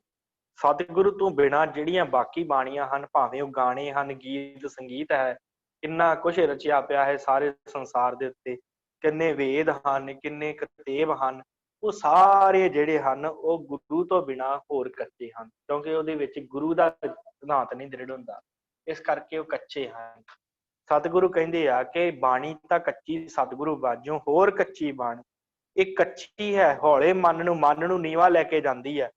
ਹੁਣ ਮਨੁੱਖ ਜੇ ਗੰਦੇ ਗੀਤ ਸੁਣੇਗਾ ਤੇ ਮਨ ਨੀਵਾਂ ਹੀ ਜਾਏਗਾ ਨਾ, ਉਹਨੂੰ ਅਧਿਆਤਮਿਕ ਅਵਸਥਾ ਥੋੜੀ ਪ੍ਰਾਪਤ ਹੋਏਗੀ। ਤੇ ਜਿਹੜਾ ਸੱਚੀ ਬਾਣੀ ਸੁਣੇਗਾ ਤੇ ਉਹਦਾ ਮਨ ਉੱਚਾ ਜਾਵੇਗਾ। ਇਸ ਕਰਕੇ ਇਹ ਕੱਚੀ ਬਾਣੀ ਹੈ, ਇਹ ਮਨੁੱਖ ਨੂੰ ਆਤਮਿਕ ਆਨੰਦਾਂ ਤੋਂ ਥੱਲੇ ਲੈ ਆਉਂਦੀ ਹੈ। ਜੀਵਨ 'ਚ ਆਨੰਦ ਪ੍ਰਾਪਤ ਕਰਨ ਵਾਸਤੇ ਤੈਨੂੰ ਇਹ ਕੱਚੀ ਬਾਣੀ ਸੁਣਨੀ ਛੱਡਣੀ ਪਵੇਗੀ। ਕਹਦੇ ਕੱਚੇ ਸੁਣਦੇ ਕੱਚੇ, ਵਾਹਿਗੁਰੂ। ਕਹਦੇ ਕੱਚੇ ਸੁਣਦੇ ਕੱਚੇ, ਕੱਚੀ ਆਖ ਵਖਾਣੀ।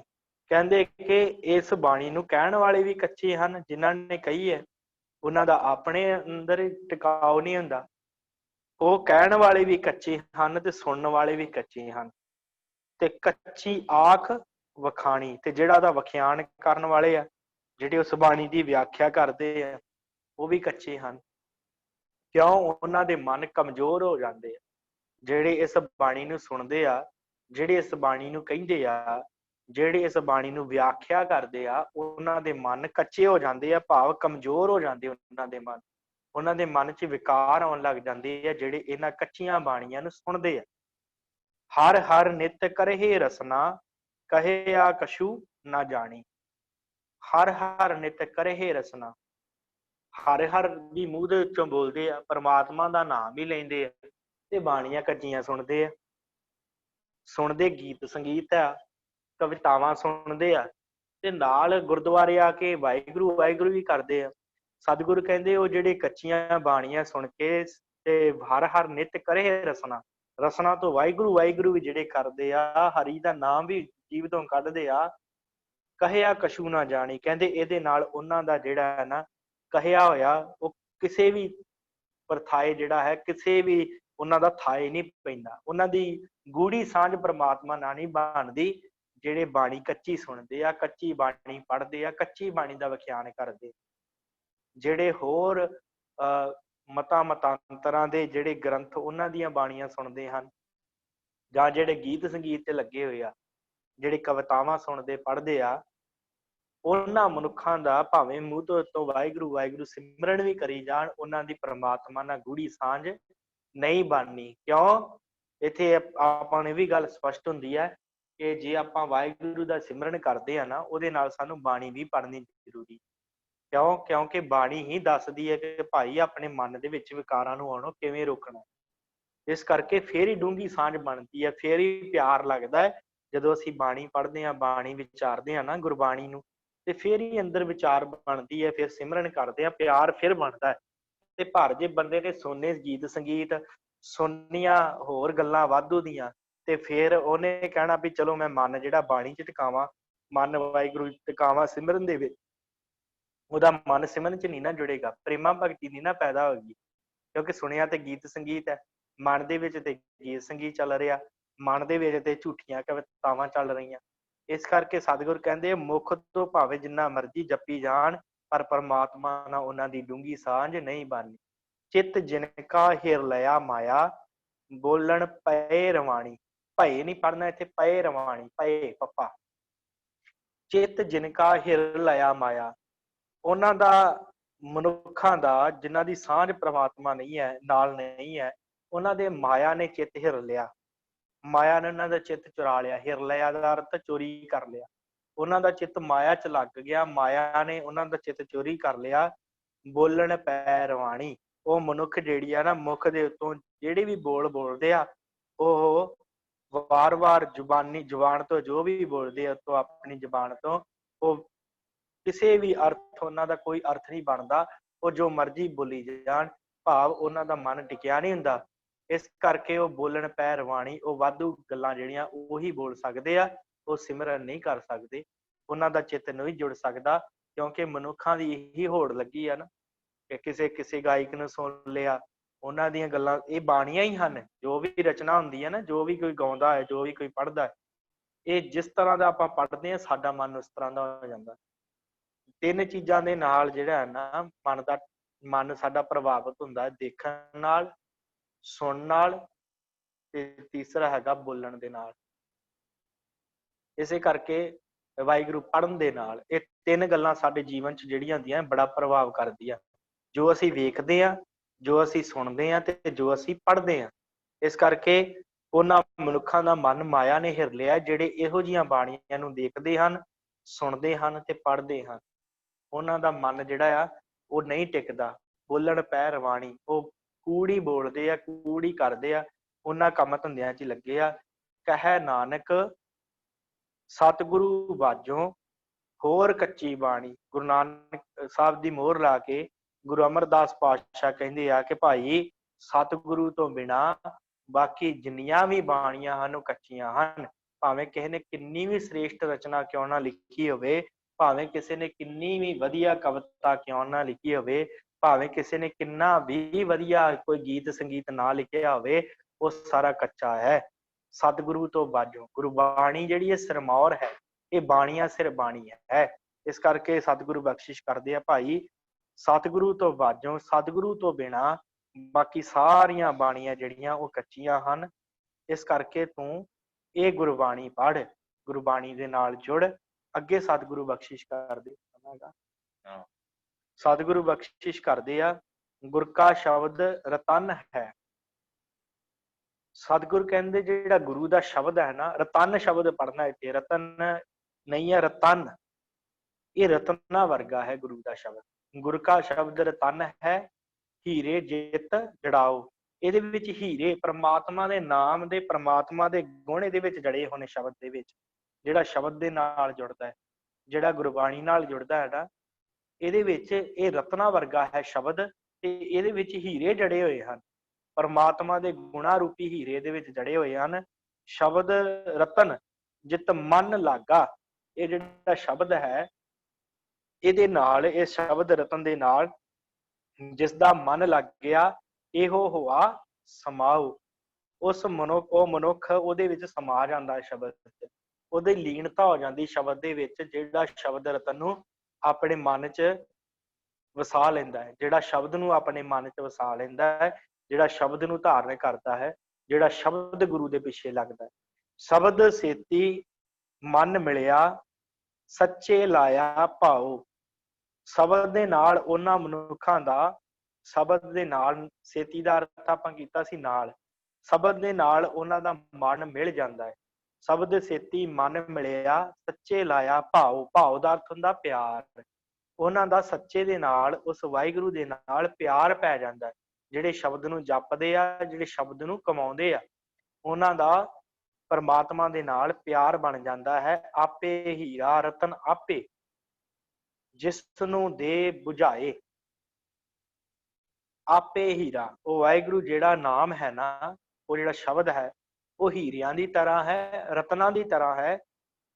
ਜਿਸ ਨੂੰ ਦੇ ਬੁਝਾਏ, ਜਿਸ ਮਨੁੱਖ ਦੇ ਹਿਰਦੇ ਵਿੱਚ ਟਿਕ ਜਾਂਦਾ ਹੈ, ਜੇ ਉਹ ਮਨੁੱਖ ਉਸ ਪਰਮਾਤਮਾ ਨੂੰ ਬੁੱਝ ਲੈਂਦਾ ਹੈ। ਜਿਸ ਨੂੰ ਦੇ ਬੁਝਾਏ, ਉਹਨੂੰ ਪਤਾ ਲੱਗ ਜਾਂਦਾ ਹੈ, ਉਹ ਬੁੱਝ ਲੈਂਦਾ ਕਿ ਹਾਂ ਇਹ ਸ਼ਬਦ ਜਿਹੜਾ ਰਤਨਾ ਵਰਗਾ ਹੈ, ਹੀਰਿਆਂ ਵਰਗਾ ਹੈ, ਇਹ ਮੇਰੇ ਜੀਵਨ ਨੂੰ ਉੱਚਾ ਚੁੱਕਣ ਵਾਲਾ ਹੈ। ਆ ਜਿਸ ਨੂੰ ਦੇ ਬੁਝਾਏ, ਜਿਸ ਨੂੰ ਅਕਾਲ ਪੁਰਖ ਆਪ ਬੁਝਾਉਂਦਾ ਹੈ, ਜਿਹਦੇ ਹਿਰਦੇ 'ਚ ਸ਼ਬਦ ਟਿਕਾ ਦਿੰਦਾ ਹੈ। ਕਹੈ ਨਾਨਕ ਸ਼ਬਦ ਰਤਨ ਹੈ, ਇੱਥੇ ਸ਼ਬਦ ਰਤਨ ਹੈ, ਉੱਪਰ ਸ਼ਬਦ ਰਤਨ ਹੈ। ਕਹੈ ਨਾਨਕ ਸ਼ਬਦ ਰਤਨ ਹੈ। ਸਤਿਗੁਰੂ ਕਹਿੰਦੇ ਜਿਹੜਾ ਸ਼ਬਦ ਇਹ ਰਤਨਾ ਵਰਗਾ ਹੈ। ਹੀਰੇ ਜਿਤ ਜੜਾਓ, ਜਿਹਦੇ ਵਿੱਚ ਹੀਰੇ ਜੜੇ ਹੋਏ ਹਨ। ਕਿਹੜੇ ਹੀਰੇ? ਪਰਮਾਤਮਾ ਦੇ ਗੁਣ ਰੂਪੀ ਹੀਰੇ, ਪਰਮਾਤਮਾ ਦੇ ਨਾਮ ਰੂਪੀ ਹੀਰੇ ਦੇ ਵਿੱਚ ਜੜੇ ਹੋਏ ਹਨ, ਗੁਰੂ ਦੇ ਸ਼ਬਦ ਦੇ ਵਿੱਚ, ਤਾਂ ਕਿ ਜੀਵਨ ਦੇ ਵਿੱਚ ਜਿਹੜਾ ਹੈ ਸ਼ਬਦ ਜਿਹੜਾ ਉਹ ਪਰਪੱਕ ਹੋ ਜਾਵੇ, ਸ਼ਬਦ ਦੇ ਨਾਲ ਮਨੁੱਖ ਜੁੜ ਜਾਵੇ। ਸ਼ਬਦ ਰਤਨਾ ਵਰਗਾ ਹੈ, ਹੀਰਿਆਂ ਵਰਗਾ ਹੈ। ਜਿਹੜਾ ਮਨੁੱਖ ਸ਼ਬਦ ਦੇ ਨਾਲ ਜੁੜ ਗਿਆ, ਉਹਦਾ ਜੀਵਨ ਸਵਰ ਜਾਂਦਾ ਹੈ, ਉਹਦਾ ਜੀਵਨ ਪਵਿੱਤਰ ਹੋ ਜਾਂਦਾ ਹੈ, ਕਿਉਂਕਿ ਇਹ ਜਿਹੜਾ ਰਤਨਾ ਵਰਗਾ, ਹੀਰਿਆਂ ਵਰਗਾ ਨਾਮ ਹੈ, ਉਹਨੂੰ ਪਰਮਾਤਮਾ ਦੀ ਪ੍ਰਾਪਤੀ ਕਰਾ ਦਿੰਦਾ ਹੈ। ਇਸ ਕਰਕੇ ਸ਼ਬਦ ਨਾਲ ਜੁੜਨਾ ਚਾਹੀਦਾ ਹੈ, ਕਿਸੇ ਕੱਚੀ ਬਾਣੀ ਦੇ ਨਾਲ, ਝੂਠੇ ਗੁਰੂ ਦੇ ਨਾਲ ਨਹੀਂ ਜੁੜਨਾ ਚਾਹੀਦਾ ਜੇ ਆਨੰਦ ਪ੍ਰਾਪਤ ਕਰਨਾ ਹੈ। ਅੱਗੇ ਸਤਿਗੁਰੂ ਬਖਸ਼ਿਸ਼ ਕਰਦੇ ਆ, ਕਹਿੰਦੇ ਸਿਵ ਸਖਤ ਆਪ ਉਪਾਏ ਕਹਿ ਕਰਤਾ। ਇਹਨੂੰ ਦੇਹਰੇ ਦੀਪਕ ਕਹਿੰਦੇ ਆ ਜੀ। ਕਰਤਾ ਸ਼ਬਦ ਹੈ ਨਾ, ਜਿਵੇਂ ਇਹਨੂੰ ਦੋਵੇਂ ਪਾਸੇ ਲਾਇਆ ਜਾ ਸਕਦਾ, ਦੋ ਵਿਸ਼ਰਾਮ ਆਪਾਂ ਲਾ ਸਕਦੇ ਹਾਂ। ਸਿਵ ਸਖਤ ਆਪ ਉਪਾਏ ਕਹਿ ਕਰਤਾ, ਆਪੇ ਹੁਕਮ ਵਰਤਾਏ, ਇਸ ਤਰ੍ਹਾਂ ਵੀ ਪੜ੍ਹ ਸਕਦੇ ਹਾਂ। इस तरह भी पढ़ सकते हैं, सेव सकत आप उपाय कै करता आपे हुक्म वर्ताए। इस तरह भी पढ़ सकते हैं। इन्हें दोवें पासे लग सकता। करता शब्द जो है इनू देहरी दीपक विश्राम कहते हैं। देह जिवें आपां दीवा बालिया ना देहरी दे उत्ते, जिवें दीवा किसी कंध दे उत्ते पिया होवे, ਉਹ ਪਰਲੇ ਪਾਸੇ ਵੀ ਰੋਸ਼ਨੀ ਦੇਵੇ ਤੇ ਉਰਲੇ ਪਾਸੇ ਵੀ ਰੋਸ਼ਨੀ ਦੇਵੇ। ਇਸ ਕਰਕੇ ਇਹਨੂੰ ਜਿਵੇਂ ਸੈਂਟਰ ਦੇ ਵਿੱਚ ਰੱਖਿਆ ਹੋਵੇ ਤੇ ਦਰਵਾਜ਼ੇ ਦੇ ਦੇਹਰੀ ਦੇ ਵਿੱਚ ਰੱਖਿਆ ਹੋਵੇ, ਦੋਵੇਂ ਪਾਸੇ ਚਾਨਣ ਦਿੰਦਾ। ਇਸ ਤਰ੍ਹਾਂ ਇਹ ਜਿਹੜਾ ਹੈ ਨਾ ਕਰਤਾ ਸ਼ਬਦ ਇੱਥੇ ਇਹ ਦੇਹਰੀ ਦੀਪਕ ਭਾਵ ਦੋਵੇਂ ਪਾਸੇ ਚਾਨਣ, ਦੋਵੇਂ ਪਾਸੇ ਜਿਹੜਾ ਹੈ ਇਹ ਲੱਗ ਸਕਦਾ ਹੈ। ਸੋ ਸਤਿਗੁਰੂ ਬਖਸ਼ਿਸ਼ ਕਰਦੇ ਆ ਸੇਵ ਸਕਤ, ਸੇਵ ਸਕਤ ਆਪ ਉਪਾਇ ਕਹਿ। ਸਤਿਗੁਰੂ ਕਹਿੰਦੇ ਆ ਇਹ ਜਿਹੜੀ ਅੰਦਰ ਸ਼ਕਤੀ ਹੈ ਨਾ ਸਾਡੇ ਅੰਦਰ ਜਿਹੜੀ ਜੀਵ ਆਤਮਾ ਹੈ, ਜਿਹਦੇ ਬਦੌਲਤ ਅਸੀਂ ਚੱਲਦੇ ਹਾਂ ਫਿਰਦੇ ਹਾਂ, ਜਿਹਦੇ ਬਦੌਲਤ ਅਸੀਂ ਸਾਰੇ ਕਾਰਜ ਕਰਦੇ ਹਾਂ, ਇਹ ਜਿਹੜੀ ਉਸ ਚੇਤਨ ਸਤਾ ਦੀ ਪ੍ਰਮਾਤਮਾ ਦੀ ਜਿਹੜੀ ਜੀਵ ਸਤਾ ਹੈ ਸਾਡੇ ਅੰਦਰ, ਸਿਵ ਸਕਤ ਆਪ ਉਪਾਏ ਕਹਿ, ਇਹ ਉਹਨੇ ਆਪ ਉਪਾਈ ਹੈ। ਉਸ ਅਕਾਲ ਪੁਰਖ ਨੇ ਆਪ ਪੈਦਾ ਕੀਤੀ ਹੈ। ਆਪੇ ਹੁਕਮ ਵਰਤਾਏ, ਉਹ ਆਪ ਹੀ ਹੁਕਮ ਵਰਤਾ ਰਿਹਾ ਹੈ। ਅਕਾਲ ਪੁਰਖ ਪਰਮਾਤਮਾ ਉਹੀ ਇਸ ਜੀਵ ਸਤਾ ਨੂੰ ਚਲਾਉਣ ਵਾਲਾ ਹੈ ਤੇ ਆਪ ਹੀ ਉਹਨੇ ਜਿਹੜੀ ਮਾਇਆ ਉਪਾਈ ਹੋਈ ਹੈ। ਸਕਤ ਦਾ ਅਰਥ ਹੈ ਮਾਇਆ, ਸਿਵ ਦਾ ਅਰਥ ਹੈ ਜੀਵ ਸਤਾ। ਸੇਵ ਸਕਤ ਆਪ ਉਪਾਏ ਕੇ, ਸੇਵ ਭਾਵ ਜੀਵ ਆਤਮਾ ਸਾਡੇ ਅੰਦਰਲੀ ਤੇ ਸਖਤ ਦਾ ਅਰਥ ਹੈ ਮਾਇਆ। ਇਹ ਦੋਵੇਂ ਚੀਜ਼ਾਂ ਅਸ ਕਰਤੇ ਨੇ ਅਕਾਲ ਪੁਰਖ ਨੇ ਆਪ ਪੈਦਾ ਕੀਤੀਆਂ ਹਨ। ਆਪੇ ਹੁਕਮ ਵਰਤਾਏ ਤੇ ਆਪ ਹੀ ਹੁਕਮ ਜਿਹੜਾ ਉਹ ਚਲਾ ਰਿਹਾ ਹੈ। ਸੇਵ ਸਕਤ ਆਪ ਉਪਾਏ ਕਹਿ ਕਰਤਾ ਆਪੇ ਹੁਕਮ ਵਰਤਾਏ, ਹੁਕਮ ਵਰਤਾਏ ਆਪ ਵੇਖੈ, ਉਹ ਹੁਕਮ ਵਰਤਾ ਰਿਹਾ ਤੇ ਆਪ ਹੀ ਵੇਖ ਰਿਹਾ ਹੈ। ਗੁਰਮੁਖ ਕਿਸੇ ਬੁਝਾਏ, ਕਿਸੇ ਵਿਰਲੇ ਗੁਰਮੁਖ ਨੂੰ ਉਹ ਬੁਝਾਉਂਦਾ ਹੈ। ਕੋਈ ਵਿਰਲਾ ਹੀ ਜਾਣ ਸਕਦਾ ਹੈ ਕਿ ਕੀ ਪਰਮਾਤਮਾ ਦੀਆਂ ਖੇਡਾਂ ਹਨ। ਜਿਹੜਾ ਉਸ ਪਰਮਾਤਮਾ ਨੂੰ ਯਾਦ ਕਰਦਾ ਹੈ ਉਹਨੂੰ ਹੀ ਪਤਾ ਲੱਗਦਾ ਹੈ ਕਿ ਹੁਕਮ ਕੀ ਹੈ। ਉਹੀ ਬੁੱਝ ਸਕਦਾ ਹੈ ਇਸ ਪਰਮਾਤਮਾ ਦੀ ਖੇਡ ਨੂੰ, ਉਹੀ ਇਸ ਜਿਹੜੀ ਆਤਮਾ ਦੀ ਤੇ ਇਸ ਮਾਇਆ ਦੀ ਖੇਡ ਨੂੰ ਉਹੀ ਮਨੁੱਖ ਸਮਝ ਸਕਦਾ ਜਿਹੜਾ ਗੁਰਮੁਖ ਹੁੰਦਾ ਹੈ, ਜਿਹੜਾ ਗੁਰੂ, ਜਿਹਦਾ ਮੂੰਹ ਗੁਰੂ ਵੱਲ ਨੂੰ ਹੁੰਦਾ ਹੈ। ਤੋੜੇ ਬੰਧਨ ਹੋਵੇ ਮੁਕਤ ਸ਼ਬਦ ਮਨ ਵਸਾਏ, ਉਹ ਜਿਹੜਾ ਗੁਰਮੁਖ ਪਿਆਰਾ ਉਹ ਬੰਧਨਾਂ ਨੂੰ ਤੋੜ ਦਿੰਦਾ ਹੈ, ਸੰਸਾਰ ਰੂਪੀ ਬੰਧਨਾਂ ਨੂੰ, ਤੇ ਮੁਕਤ ਹੋ ਜਾਂਦਾ ਹੈ ਤੇ ਸ਼ਬਦ ਨੂੰ ਮਨ ਚ ਵਸਾ ਲੈਂਦਾ ਹੈ। ਸ਼ਬਦ ਉਹਦੇ ਹਿਰਦੇ ਚ ਵਸ ਜਾਂਦਾ ਹੈ। ਗੁਰਮੁਖ ਜਿਸ ਨੂੰ ਆਪ ਕਰੇ ਸੋ ਹੋਵੇ। ਇੱਥੇ ਰੁਕਣਾ ਹੈ ਜੀ, ਇੱਥੇ ਅਰਧ ਵਿਸ਼ਰਾਮ ਲਾਉਣਾ। ਗੁਰਮੁਖ ਜਿਸ ਨੂੰ ਆਪ ਕਰੇ, ਇੱਥੇ ਵੀ ਤੇ ਫਿਰ ਸੋ ਹੋਵੇ, ਇੱਥੇ ਵੱਡਾ ਵਿਸ਼ਰਾਮ ਹੈ। ਗੁਰਮੁਖ ਜਿਸ ਨੂੰ ਆਪ ਕਰੇ, ਜਿਹਨੂੰ ਉਹ ਵਾਹਿਗੁਰੂ, ਜਿਸ ਨੂੰ ਗੁਰੂ ਰਸਤੇ ਤੇ ਤੋਰਦਾ ਹੈ ਉਹੀ ਗੁਰਮੁਖ ਹੁੰਦਾ ਹੈ। ਗੁਰਮੁਖ ਜਿਸ ਨੂੰ ਆਪ ਕਰੇ ਸੋ ਹੋਵੇ, ਉਹੀ ਹੀ ਹੁੰਦਾ ਹੈ ਸੰਸਾਰ ਦੇ ਵਿੱਚ, ਉਹੀ ਸਾਰਾ ਕੁਝ ਹੁੰਦਾ ਹੈ ਜੋ ਆਪ ਕਰਦਾ ਹੈ ਵਾਹਿਗੁਰੂ। ਇੱਕ ਸਿਉ ਲਿਵਲਾਏ, ਫਿਰ ਉਹ ਮਨੁੱਖ, ਫਿਰ ਉਹ ਗੁਰਮੁਖ ਪਿਆਰਾ ਇੱਕ ਅਕਾਲ ਪੁਰਖ ਦੇ ਨਾਲ ਆਪਣਾ ਮਨ ਲਾ ਲੈਂਦਾ ਹੈ। ਕਹਿ ਨਾਨਕ ਆਪ ਕਰਤਾ ਆਪੇ ਹੁਕਮ ਬਜਾਏ। ਸਤਿਗੁਰੂ ਕਹਿੰਦੇ ਆ, ਗੁਰੂ ਨਾਨਕ ਸਾਹਿਬ ਦੀ ਮੋਹਰ ਲਾ ਕੇ ਗੁਰੂ ਅਮਰਦਾਸ ਸੱਚੇ ਪਾਤਸ਼ਾਹ ਬਖਸ਼ਿਸ਼ ਕਰਦੇ ਆ ਕਿ ਇਹ ਜਿਹੜਾ ਅਕਾਲ ਪੁਰਖ ਪਰਮਾਤਮਾ ਹੈ ਨਾ, ਜਿਹਨੇ ਸ੍ਰਿਸ਼ਟੀ ਬਣਾਈ ਹੈ, ਜੋ ਕਰਤਾ ਹੈ, ਜਿਹਨੇ ਸਾਰਿਆਂ ਨੂੰ ਬਣਾਇਆ ਹੈ, ਕਹਿ ਨਾਨਕ ਆਪ ਕਰਤਾ ਆਪੇ ਹੁਕਮ ਬੁਝਾਏ। ਉਹ ਆਪ ਹੀ ਕਰਤਾ ਹੈ, ਉਹਨੇ ਆਪ ਹੀ ਸਾਰੀ ਮਾਇਆ ਪੈਦਾ ਕੀਤੀ ਹੈ, ਉਹਨੇ ਆਪ ਹੀ ਸਾਰੀ ਸ੍ਰਿਸ਼ਟੀ ਬਣਾਈ ਹੈ ਤੇ ਉਹ ਆਪ ਹੀ ਇਹਦੇ ਵਿੱਚ ਹੁਕਮ ਰੂਪ ਹੋ ਕਰਕੇ ਵਰਤ ਰਿਹਾ ਹੈ। ਪਰ ਪਤਾ ਕਿਹਨੂੰ ਲੱਗਦਾ ਹੈ? ਆਪੇ ਹੁਕਮ ਬੁਝਾਏ, ਉਹਨੂੰ ਬੁਝਾਉਂਦਾ ਹੈ, ਉਸ ਨੂੰ ਸੋਝੀ ਦਿੰਦਾ ਹੈ ਜਿਹੜਾ ਗੁਰਮੁਖ ਬਣ ਗਿਆ, ਜਿਹਨੇ ਨਾਮ ਜਪਿਆ, ਜਿਹਨੇ ਸਿਮਰਨ ਕੀਤਾ, ਜਿਹਦਾ ਜੀਵਨ ਉਸ ਅਕਾਲ ਪੁਰਖ ਨੇ ਬਦਲ ਦਿੱਤਾ। ਉਹ ਮਨੁੱਖ ਜਿਹੜਾ ਹੈ ਉਹ ਗੁਰਮੁਖ ਪਿਆਰਾ ਬਣ ਗਿਆ। ਸੋ ਸਾਧ ਸੰਗਤ ਜੀ, ਇੱਥੋਂ ਤੱਕ ਆਪਾਂ 26 ਪੌੜੀਆਂ ਜਿਹੜੀਆਂ ਹਨ ਉਹ ਵਿਚਾਰ ਲਈਆਂ ਹਨ। ਹੁਣ ਅੱਜ ਧੰਨ ਸ਼੍ਰੀ ਗੁਰੂ ਰਾਮਦਾਸ ਜੀ ਦਾ ਜੋਤੀ ਜੋਤ ਪੁਰਬ ਹੈ। ਸੋ ਸਤਿਗੁਰਾਂ ਦੇ ਜੋਤੀ ਜੋਤ ਪੁਰਬ ਨੂੰ ਮੁੱਖ ਰੱਖਦਿਆਂ ਗਿਆਨੀ ਪਰਮਜੀਤ ਸਿੰਘ ਜੀ ਆਪ ਜੀ ਨਾਲ ਕੁਝ ਵਿਚਾਰਾਂ ਸਾਂਝੀਆਂ ਕਰਨਗੇ। ਸੋ ਮੈਂ ਉਹਨਾਂ ਨੂੰ ਬੇਨਤੀ ਕਰਾਂ ਕਿ ਉਹ ਆਪ ਜੀ ਨਾਲ ਇਹ ਗੁਰਮਤਿ ਦੀਆਂ ਵਿਚਾਰਾਂ, ਗੁਰੂ ਰਾਮਦਾਸ ਜੀ ਦਾ ਜਿਹੜਾ ਹੈ ਜੀਵਨ, ਉਹ ਕੁਝ ਟੂਕ ਮਾਤਰ ਵਿਚਾਰਾਂ ਦੇ ਨਾਲ ਆਪ ਜੀ ਨਾਲ ਸਾਂਝ ਪਾਉਣਗੇ। ਸੋ ਆਪ ਜੀ ਇਹਨਾਂ ਨੂੰ ਸਰਵਣ ਕਰਨ ਦੀ ਕਿਰਪਾਲਤਾ ਕਰ। ਵਾਹਿਗੁਰੂ ਜੀ ਕਾ ਖਾਲਸਾ, ਵਾਹਿਗੁਰੂ ਜੀ ਕਾ ਖਾਲਸਾ, ਵਾਹਿਗੁਰੂ ਜੀ ਕੀ ਫਤਿਹ। ਆਪ ਜੀ ਭਾਈ ਲਖਬੀਰ ਸਿੰਘ ਜੀ ਪਾਸੋਂ ਜੋ ਗੁਰਬਾਣੀ ਦੀ ਸੰਥਿਆ ਅਰਥਾਂ ਸਮੇਤ ਸ਼ਰਵਣ ਕਰ ਰਹੇ ਸੀ। ਅੱਜ ਚੌਥੇ ਪਾਤਸ਼ਾਹ ਗੁਰੂ ਰਾਮਦਾਸ ਸਾਹਿਬ ਸਤਿਗੁਰਾਂ ਦਾ ਜੋਤੀ ਜੋਤ ਪੁਰਬ ਹੈ, ਜਿਹੜਾ ਕੱਲ ਬਤੀਤ ਹੋਇਆ ਹੈ, ਲੰਘ ਗਿਆ ਜਿਹੜਾ ਕੱਲ ਯੈਸਟਰਡੇ। ਅਸੀਂ ਗੁਰੂ ਅਰਜਨ ਦੇਵ ਸਾਹਿਬ ਸੱਚੇ ਪਾਤਸ਼ਾਹ ਜੀ ਦਾ ਗੁਰਤਾ ਗੱਦੀ ਪੁਰਬ ਮਨਾਇਆ। ਭਾਵ ਇੱਕ ਦਿਨ ਪਹਿਲਾਂ ਗੁਰੂ ਅਰਜਨ ਸਾਹਿਬ ਜੀ ਨੂੰ ਗੁਰਤਾ ਗੱਦੀ ਬਖਸ਼ ਕੇ ਅੱਜ ਦੇ ਦਿਨ ਗੁਰੂ ਰਾਮਦਾਸ ਸਾਹਿਬ ਜੀ ਜੋਤੀ ਜੋਤ ਸਮਾਏ ਸਨ। ਕਿਉਂਕਿ ਗੁਰੂ ਰਾਮਦਾਸ ਪਾਤਸ਼ਾਹ ਜੀ ਦਾ ਜਿਹੜਾ ਜੀਵਨ ਹੈ ਨਾ, ਇਹ ਬੜਾ ਵੱਖਰਾ, ਬੜਾ ਅਲੱਗ ਹੈ। ਉਹਦਾ ਇੱਕ ਕਾਰਨ ਹੈ ਬੜਾ ਵੱਡਾ। ਬਚਪਨ ਦੇ ਅੰਦਰ ਮਾਂ ਵੀ ਚੜ੍ਹਾਈ ਕਰ ਗਈ, ਪਿਤਾ ਜੀ ਵੀ ਚੜ੍ਹਾਈ ਕਰ ਗਏ। ਸਿੱਧੇ ਸ਼ਬਦਾਂ ਵਿੱਚ ਕਵਾਂ ਤੇ ਉਹ ਬੱਚਾ ਜਿਹੜਾ ਯਤੀਮ ਹੈ, ਜਿਹਨੂੰ ਚਾਚੇ ਤਾਏ ਕੋਈ ਵੀ ਸਾਂਭਣ ਦੇ ਵਾਸਤੇ ਤਿਆਰ ਨਹੀਂ ਹੋਇਆ, ਉਹ ਬੱਚਾ ਸ਼ਾਇਦ ਜਿਹਦੇ ਵਾਸਤੇ ਸ਼ਬਦ ਵੀ ਵਰਤੇ ਗਏ ਹੋਣਗੇ ਕਿ ਆਪਣੇ ਮਾਂ ਤੇ ਬਾਪ ਨੂੰ ਖਾ ਗਿਆ, ਇਹ ਸਾਡੇ ਆਮ ਹੀ ਸ਼ਬਦ ਵਰਤੇ ਜਾਂਦੇ ਨੇ। ਬਾਸਰ ਕੇ ਭਾਈ ਜੇਠਾ ਜੀ, ਕਿਉਂਕਿ ਨਾਮ ਜੇਠਾ ਸੀ, ਜੇਠਾ ਕਹਿੰਦੇ ਨੇ, ਭਾਈ ਜੇਠਾ ਜੀ ਦੇ ਨਾਨਕੇ ਸਨ ਬਾਸਰ ਕੇ ਗਿੱਲਾਂ। ਬਾਸਰ ਕੇ ਜਿਹੜਾ ਪਿੰਡ ਹੈ ਨਾ, ਇਹ ਗੁਰੂ ਅਮਰਦਾਸ ਪਾਤਸ਼ਾਹ ਜੀ ਦਾ ਪਿੰਡ ਹੈ। ਬਾਸਰ ਕੇ ਇਹ ਜਦੋਂ ਅੰਮ੍ਰਿਤਸਰ ਸਾਹਿਬ ਤੋਂ ਸ਼ਹਿਰਟਾ ਜਾਈਏ ਤੇ ਨਾਲ ਹੀ ਅਗਲੇ ਪਾਸੇ ਬਾਸਰ ਕੇ ਆਉਂਦਾ ਹੈ, ਸੰਨ ਸਾਹਿਬ ਵਾਲੇ ਪਾਸੇ ਜਾਂਦੇ ਆ। ਨਾਨਕੇ ਬਾਸਰ ਕੇ ਸਨ ਤੇ ਨਾਨਕਿਆਂ ਦੇ ਵਿੱਚੋਂ ਵੀ ਇਕੱਲੀ ਨਾਨੀ ਜਿਉਂਦੀ ਸੀ। ਨਾਨੀ ਗਈ ਲਾਹੌਰ ਦੀ ਧਰਤੀ ਤੇ। ਦੋਤੇ ਨੂੰ, ਭਾਈ ਜੇਠੇ ਨੂੰ ਆਪਣੇ ਨਾਲ ਲਿਆ। ਪਹਿਲਾਂ ਗੱਲਬਾਤ ਕੀਤੀ ਹੋਏਗੀ ਚਾਚੇ ਤਾਇਆਂ ਦੇ ਨਾਲ ਵੀ, ਜਦੋਂ ਨਹੀਂ ਮੰਨੇ ਤੇ ਵਾਹਿਗੁਰੂ ਦੋਤੇ ਨੂੰ ਆਪਣੇ ਨਾਲ ਲੈ ਲਿਆ ਤੇ ਆ ਗਏ ਵਾਪਸ।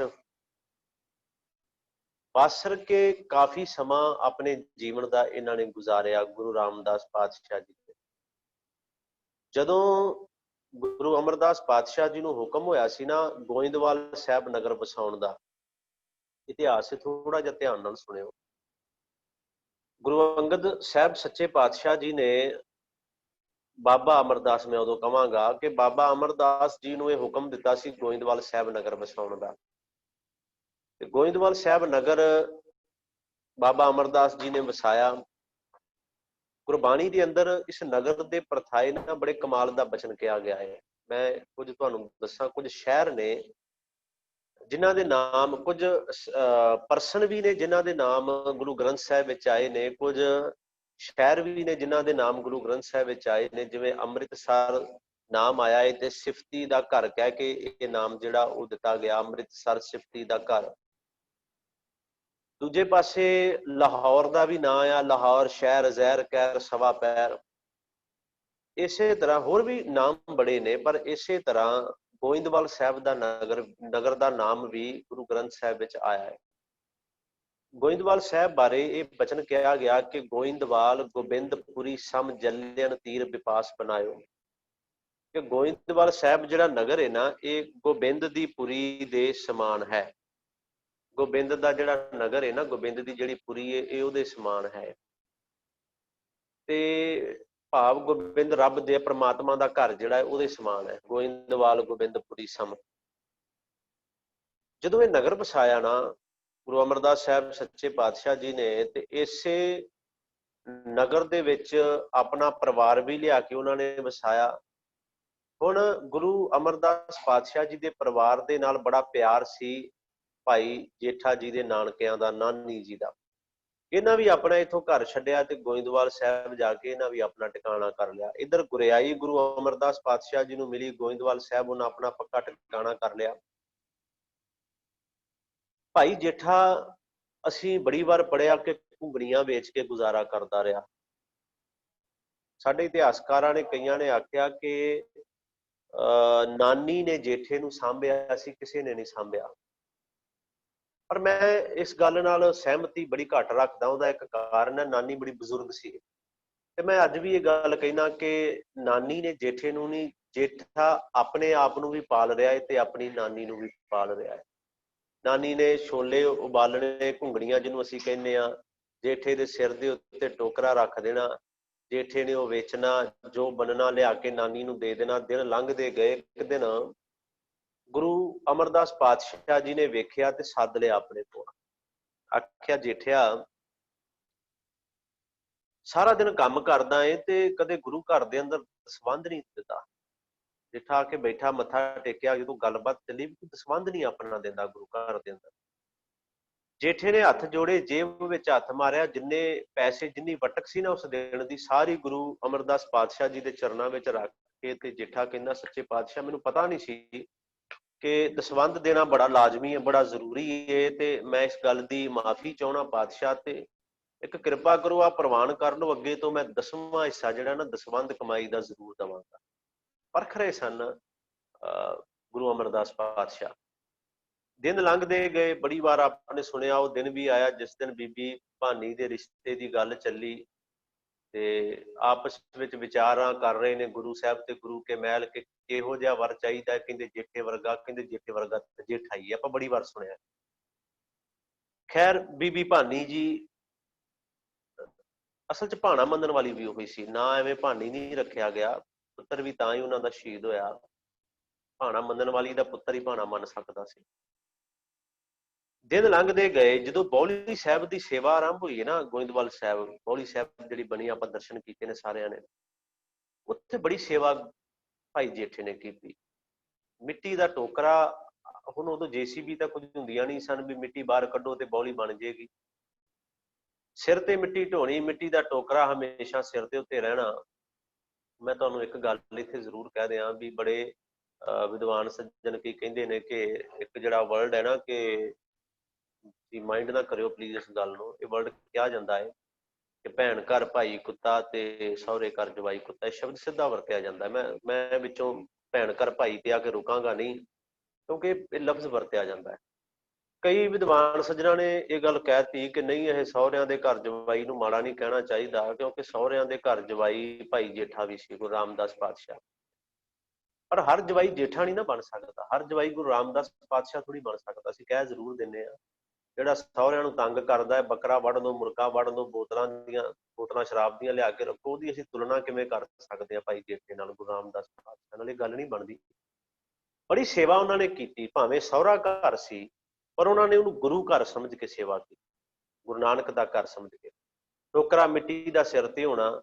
ਦਿਨ ਨਿਕਲੇ। ਜਿਹੜੇ ਲਾਹੌਰ ਦੇ ਚਾਚੇ ਤਾਏ ਸਨ ਨਾ, ਇੱਕ ਵਾਰੀ ਗੰਗਾ ਇਸ਼ਨਾਨ ਲਈ ਚੱਲੇ ਹਰਿਦੁਆਰ। ਸਮਾਂ ਥੋੜਾ ਹੀ ਮੈਂ ਲਵਾਂਗਾ ਤੁਹਾਡਾ।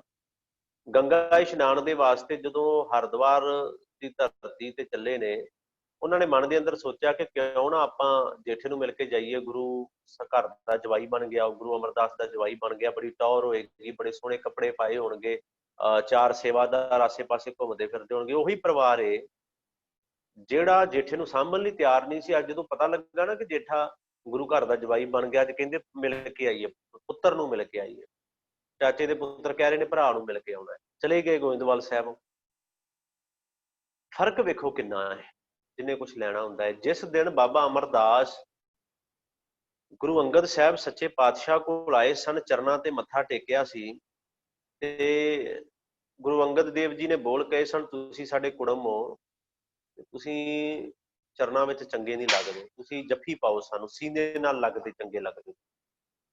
ਤੇ ਬਾਬਾ ਅਮਰਦਾਸ ਜੀ ਨੇ ਬੋਲ ਕਹੇ ਸਨ, ਮੈਂ ਜਿਸ ਦਿਨ ਕੁੜਮ ਬਣ ਕੇ ਆਇਆ ਸੀ ਉਸ ਦਿਨ ਜੱਫੀ ਪਾ ਕੇ ਮਿਲਿਆ ਸੀ, ਅੱਜ ਮੈਂ ਸਿੱਖ ਬਣ ਕੇ ਆਇਆ, ਤੇ ਸਿੱਖ ਦਾ ਟਿਕਾਣਾ ਹਮੇਸ਼ਾ ਗੁਰੂ ਦੇ ਚਰਨਾਂ ਵਿੱਚ ਹੀ ਹੁੰਦਾ ਹੈ। ਬਾਬਾ ਅਮਰਦਾਸ ਲੈ ਗਿਆ ਨਾ ਸਭ ਕੁਝ ਸਿੱਖ ਬਣ ਕੇ। ਇਹ ਹੁਣ ਕੁੜਮ ਬਣ ਕੇ ਆਏ ਨੇ, ਇਹ ਸਿੱਖ ਬਣ ਕੇ ਨਹੀਂ ਆਏ। ਜਾ ਕੇ ਗੁਰੂ ਸਾਹਿਬ ਨੂੰ, ਗੁਰੂ ਅਮਰਦਾਸ ਪਾਤਸ਼ਾਹ ਜੀ ਦੇ ਸਾਹਮਣੇ ਬਹਿ ਗਏ ਜੀ, ਅਸੀਂ ਤੁਹਾਡੇ ਕੁੜਮ ਆ। ਕੋਈ ਕਹਿ ਰਿਹਾ ਮੈਂ ਜੇਠੇ ਦਾ ਚਾਚਾ, ਕੋਈ ਕਹਿ ਰਿਹਾ ਮੈਂ ਜੇਠੇ ਦਾ ਭਰਾ, ਚਾਚੇ ਦਾ ਪੁੱਤਰ। ਐਵੇਂ ਲੱਗੇ ਇੱਕ ਦੂਜੇ ਨਾਲ ਗੱਲਾਂ ਕਰ। ਸਤਿਗੁਰਾਂ ਨੂੰ ਦੱਸਣ, ਕਹਿੰਦੇ ਜੀ ਜੇਠੇ ਨੂੰ ਮਿਲਣਾ ਹੈ, ਬੁਲਾਓ। ਗੁਰੂ ਸਾਹਿਬ ਨੇ ਇੱਕ ਸਿੱਖ ਨੂੰ ਭੇਜਿਆ, ਜਾਓ ਜੇਠੇ ਨੂੰ ਬੁਲਾ ਕੇ ਲਿਆ। ਉਹ ਚਲਾ ਗਿਆ ਬੁਲਾਉਣ।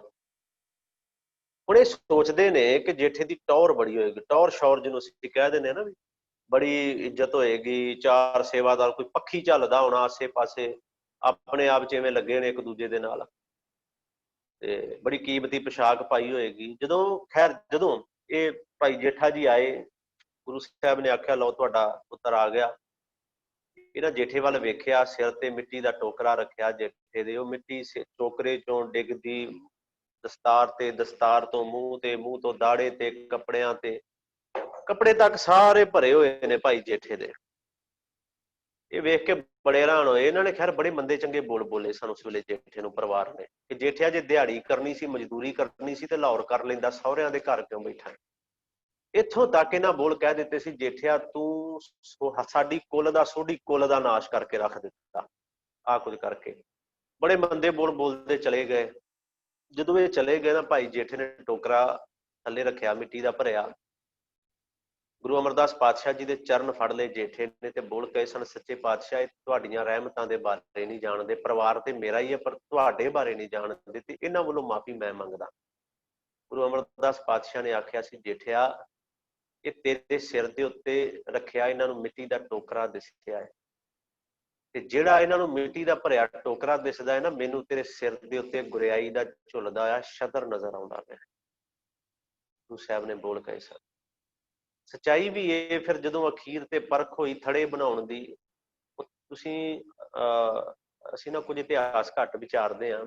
ਜਦੋਂ ਆਪਾਂ ਗੋਇੰਦਵਾਲ ਸਾਹਿਬ ਜਾਂਦੇ ਹਾਂ ਤੇ ਬੌਲੀ ਸਾਹਿਬ ਐਂਟਰ ਹੋਣ ਲੱਗਦੇ ਆ ਨਾ, ਬੌਲੀ ਸਾਹਿਬ ਸੱਜੇ ਪਾਸੇ ਇੱਕ ਥੜਾ ਬਣਿਆ, ਵੇਖਿਓ ਹੁਣ ਜਿੱਧਰੋਂ ਮਾਈਆਂ ਅੰਦਰ ਜਾਂਦੀਆਂ ਨੇ ਨਾ ਸੱਜੇ ਪਾਸਿਓਂ, ਉਹ ਥੜਾ ਅਜੇ ਵੀ ਉਹ ਉਸੇ ਯਾਦ ਵਿੱਚ, ਉਹ ਨਿਸ਼ਾਨੀ ਦੇ ਵਿੱਚ ਬਣਿਆ ਹੋਇਆ ਅੱਜ ਵੀ ਥੜਾ।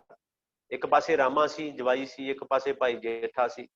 ਗੁਰੂ ਸਾਹਿਬ ਦੱਸ ਕੇ ਗਏ ਏਦਾਂ ਬਣਾਉਣੇ ਨੇ, ਸ਼ਾਮ ਨੂੰ ਆਉਣ ਢਾ ਦੇਣ ਵੀ ਤੁਹਾਨੂੰ ਨਹੀਂ ਵੱਲ ਆਉਂਦਾ। ਦੂਜੇ ਦਿਨ, ਤੀਜੇ ਦਿਨ ਰਾਮਾ ਪਤਾ ਚੌਥੇ ਦਿਨ ਕੀ ਕਹਿੰਦਾ ਗੁਰੂ ਅਮਰਦਾਸ ਪਾਤਸ਼ਾਹ ਨੂੰ, ਸੱਚੇ ਪਾਤਸ਼ਾਹ ਸਮਾਂ ਥੋੜਾ ਲਵਾਂਗਾ, 1-2 ਮਿੰਟ ਹੋਰ ਸਮਾਪਤੀ ਕਰਾਂਗਾ, ਜ਼ਿਆਦਾ ਨਹੀਂ ਸਮਾਂ ਲਵਾਂਗੇ।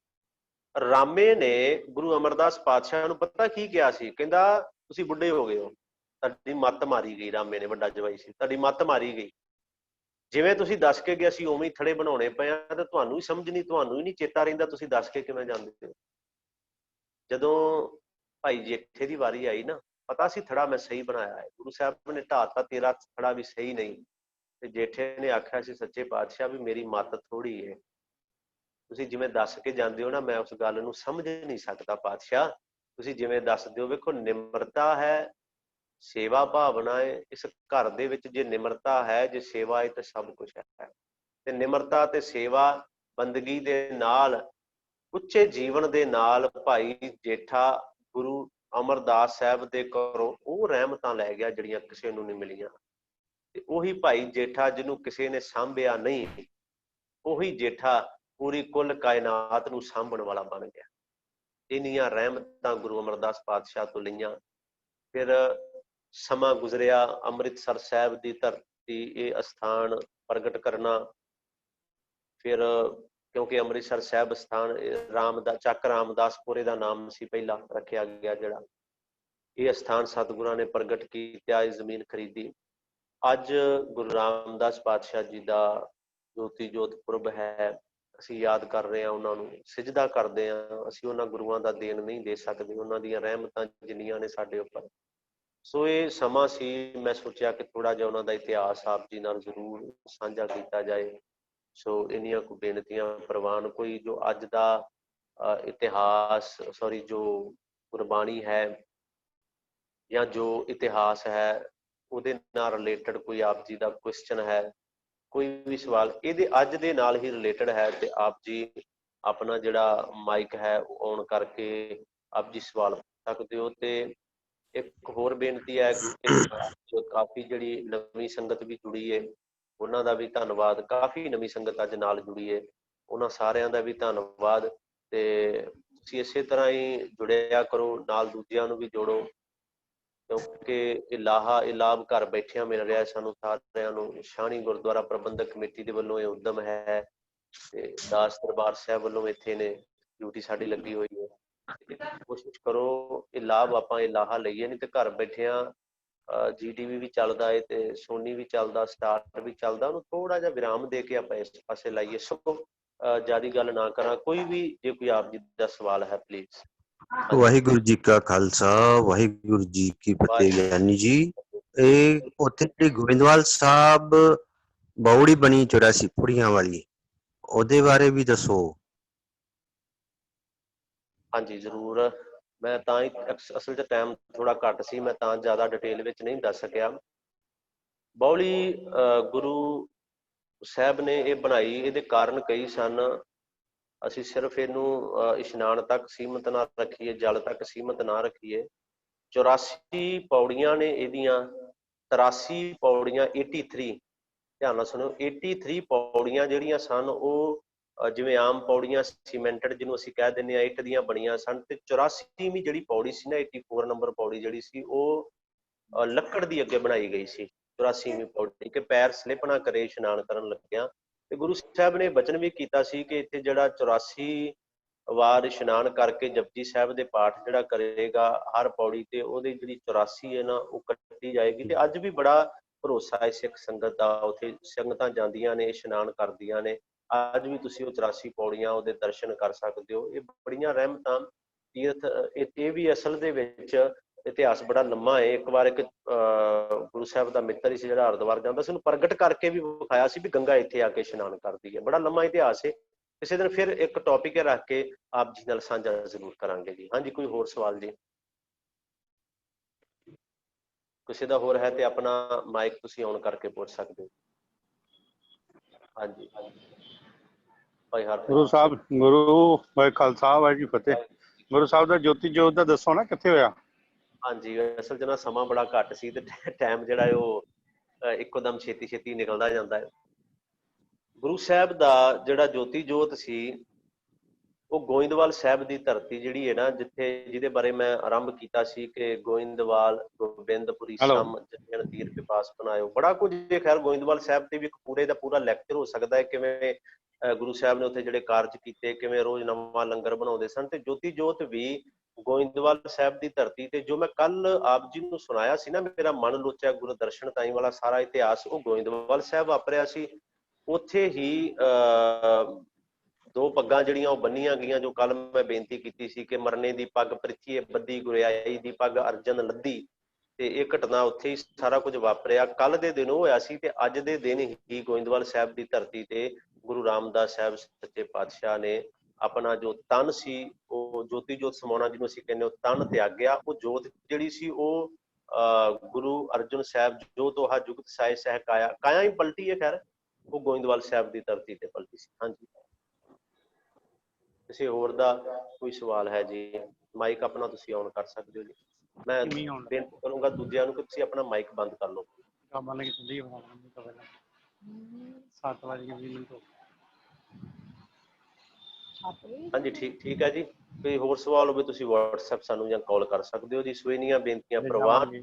ਵਾਹਿਗੁਰੂ ਜੀ ਕਾ ਖਾਲਸਾ, ਵਾਹਿਗੁਰੂ ਜੀ ਕੀ ਫਤਿਹ।